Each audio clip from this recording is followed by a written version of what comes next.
जय श्री कृष्णा। राधे राधे। हे प्रिय भक्तों, तो चलिए सुनते हैं श्री कृष्ण की एक अनसुनी कथा। सुबह सुबह वृंदावन की गलियों में चहल पहल थी। कहीं कोई पुकार रहा था, अरे कान्हा जरा सिर तो दबा दो, आज बहुत दर्द हो रहा है। वहीं पास से एक और आवाज आई, अरे कन्हैया खेलते खेलते मैं तो गिर गया, देखो यह तो घाव हो गया है, कुछ औषधि तो लगा दो। इतने में थोड़ी दूर से एक गोपी घबराती हुई आई और कहने लगी, अरे कन्हैया इस गैया के पैर में कांटा चुभ गया है, चलो चलो जल्दी चलो, मेरी गैया को ठीक कर दो। अब आप सोच रहे होंगे कि अरे भाई यह किस डॉक्टर के लिए इतनी पुकार हो रही है, कहीं यह कोई बड़े से अस्पताल के वेदराज तो नहीं। जी नहीं, यह है हमारे वृंदावन के नन्हे से डॉक्टर बाबू और उनका नाम है डॉक्टर कृष्ण। और इनका इलाज भी बड़ा अनोखा है, ना कोई मरहम ना कोई दवाई, बस उनके कोमल स्पर्श और मधुर मुस्कान के साथ जादू और सभी तरह की बीमारियां भाग जाती हैं। कोई दर्द लेकर आता है और प्रेम लेकर लौट जाता है, कोई घाव लेकर आता है और हंसी लेकर लौटता है, और जो एक बार उनके इस दिव्य उपचार को पार लेता है वह फिर बार बार इसी नन्हे वेद के पास आता है। तो चलिए आने वाले इस जन्माष्टमी महापर्व के उपलक्ष्य में हम श्रवण करते हैं भगवान श्री कृष्ण की एक सुंदर लीला का, और उसका नाम है डॉक्टर कृष्ण। आइए आज की जन्माष्टमी व्रत कथा आरंभ करते हैं। वैसे तो वृंदावन में ना तो कभी बीमारी आती है और ना ही बुढ़ापा, लेकिन फिर भी अगर कभी भूली भटकी आ भी जाए तो यहाँ के सुप्रसिद्ध वेद उनका ऐसा इलाज करते हैं कि वह एक ही क्षण में भाग जाती है। प्रत्येक वृंदावन वासी को इस वेद पर पूरा विश्वास है कि उनके स्पर्श मात्र से ही सभी बीमारियों का इलाज हो जाएगा। और जानते हैं यह वेद कौन है? उनका नाम है कृष्ण। जी हाँ, संपूर्ण ब्रज में ऐसा कोई नहीं होगा जिसे उनके इलाज का अच्छा अनुभव ना हुआ हो।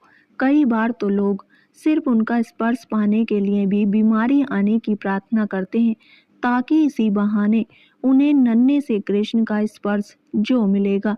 और वृंदावन के वेद हैं भी बड़े गंभीर, वैसे भी भले ही पूरा दिन वे दुनिया भर की शरारतें करते रहते, लेकिन जब किसी का इलाज करने की बात आए तो वे बड़े ही गंभीर हो जाते हैं। एक बार किसी ने उनसे कहा, अरे कान्हा ना जाने क्यों लेकिन आज मेरा बहुत सिर दर्द हो रहा है, क्या तुम मेरा सिर दबा सकते हो थोड़ा? बस इतना ही सुनना था कि कृष्ण भाग कर वहां आ गए, और क्यों ना आते, आखिर प्रत्येक वृंदावनवासी उनके इतने प्रिय जो हैं, और अपने प्रियजनों को ऐसी तकलीफ में भला वे कैसे देख सकते हैं। तो बस चाहे वह कोई भी कार्य कर रहे हो, बड़े से बड़ा या फिर साधारण से साधारण, चाहे वह उनका अत्यंत प्रिय खेल हो या फिर भोजन, उसी क्षण उसे छोड़कर यह वृंदावन के वेद कृष्ण आ जाते अपने मरीज के पास। जैसे ही नन्हे से कृष्ण ने उस व्यक्ति को ऐसे पूछते हुए सुना तो तुरंत वे सारे काम छोड़कर उस व्यक्ति के पास आ गए और बड़े प्रेम से सावधानी पूर्वक उन्होंने उनका सिर दबाया। और जैसे ही उन्होंने उस व्यक्ति के सिर को स्पर्श किया, उसी क्षण उस व्यक्ति ने कहा, कान्हा बस बस कान्हा, मेरा दर्द भाग गया। और यह नन्हे डॉक्टर भी इतने गंभीर हैं कि वह इस बात की पुष्टि भी करते हैं कि वास्तव में दर्द गया है या नहीं। और इस बात की पुष्टि के लिए वे इधर उधर देखते हैं कि कहीं उन्हें वह दर्द जाते हुए दिख रहा है कि नहीं। आखिर इस नन्हे से भोले वेद को लगता है कि दर्द कोई चिड़िया है जो फुर से उड़ जाएगी, तो इसका मतलब दर्द भाग गया।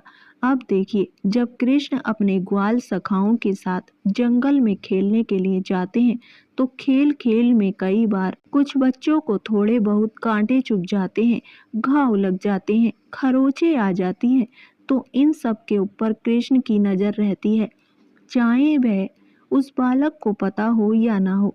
लेकिन यह वैद ऐसे हैं जिनका ध्यान हर जगह हर समय रहता है, और सिर्फ अपने मित्र या वृंदावन वासी ही नहीं, वृंदावन का कोई भी जीव, चाहे वह गाय हो या बछड़े, बिल्ली हो या बंदर, थोड़ी सी भी अगर उन्होंने उनकी चाल को इधर उधर होते हुए देखा या थोड़ा सा भी उनके शरीर पर कोई घाव दिखा तो यह नन्हे से कृष्ण तुरंत अपने वेद की भूमिका में आ जाते हैं और बड़ी गंभीरता से उस व्यक्ति का इलाज करते हैं।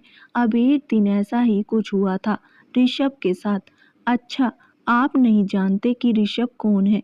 अरे, वह कृष्ण का एक सखा है जो पूरा दिन उनके साथ खेलता है, खाता पीता है और गाय चराता है।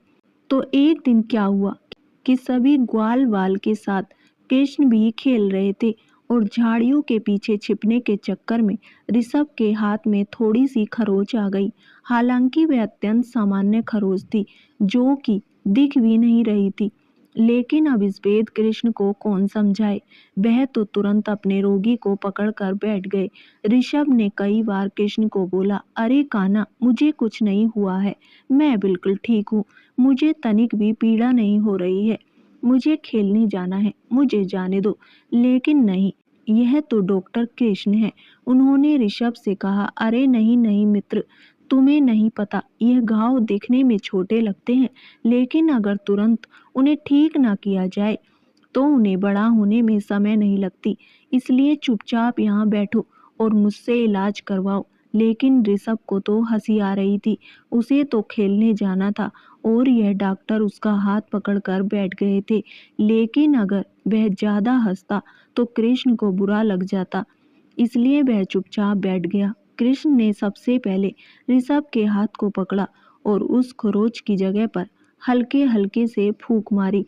उसके बाद उसने उस जगह को कई बार हाथों से साफ किया और अब समय था दवाई लगाने का। और फिर यह वैद्य निकल पड़े अपने आसपास दवाई ढूंढने के लिए। जी हाँ, यह ऐसे वैद्य हैं जो कभी भी अपने साथ दवाई नहीं रखते, लेकिन उनके आसपास जो भी फूल पत्ते पेड़ या उसकी छाल मिल जाए वही उनकी औषधि बन जाती है। रोगी को ठीक करने के लिए उन्हें कोई चुनिंदा औषधि का पेड़ या फल नहीं चाहिए होता, और अगर कुछ भी ना मिले तो वह आसपास के घास के कुछ तिनके ही उठा लेंगे और वही होगी उनकी औषधि। तो बस इस बार भी कृष्ण ने ऐसा ही किया। अपने आसपास से कुछ पौधे से पत्ते लिए, एक छोटा पत्थर लिया, यमुना का थोड़ा जल लिया और उन पत्तों को पीसने लगे। एक हल्का सा लेप तैयार हो गया। अरे नहीं, अरे नहीं नहीं, इस वेद की दवाई तैयार हो गई। उसे उन्होंने ऋषभ के हाथ पर बड़ी ही सावधानी से लगाया। ऐसा लग रहा था मानो वे एक ऐसे रोग का इलाज कर रहे थे जिसका कोई इलाज नहीं है। अच्छा, अब उस औषधि का लेप लगाने के बाद भी उस वेद कृष्ण ने ऋषभ के हाथ पर फिर से अपने मुख से हल्के हल्के से फूंक मारना शुरू किया और फिर ऋषभ से पूछा, अब बताओ, थोड़ी पीड़ा कम हुई तुम्हारी? यह सुनकर ऋषभ की हंसी छूट गई और उसने कहा, अरे कान्हा, मुझे पहले भी कोई पीड़ा नहीं हो रही थी, तुम भी ना।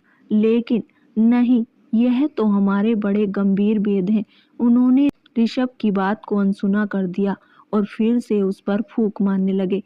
अब ऋषभ का पूरा हाथ उस लेप से सना हुआ था। वह हंस रहा था और हमारे वृंदावन के सुप्रसिद्ध वेद कृष्ण ने यह घोषित किया, अब ऋषभ एकदम स्वस्थ है, उसका घाव ठीक हो गया है।